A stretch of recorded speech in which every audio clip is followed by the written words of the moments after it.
show you how to clear the weep hole if you have water.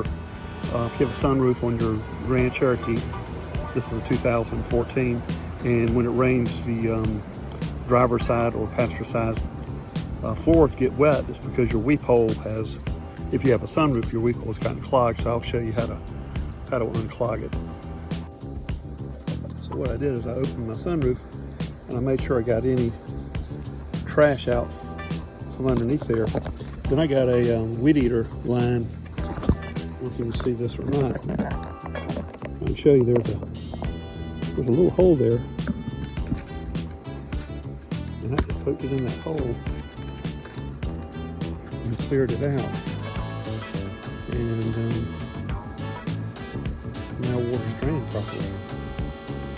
Very simple. Stupid simple, as I say. Now to test, make sure it's draining properly. And we get some water. And you want to pour the water from the inside. I don't know if you can see this.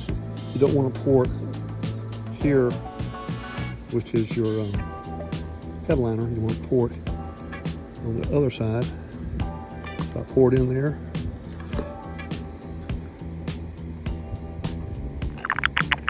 And you can hear it's draining good now.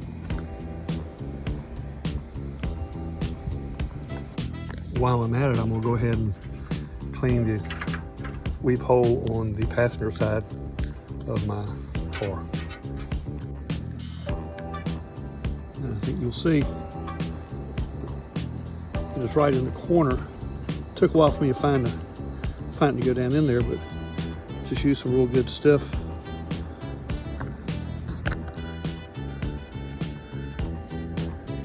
String trimmer line.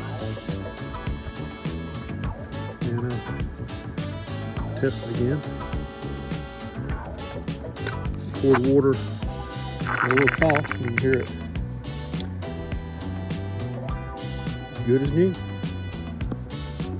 So that's my tip on how to unclog your weep holes if you have a 2014 Jeep Grand Cherokee.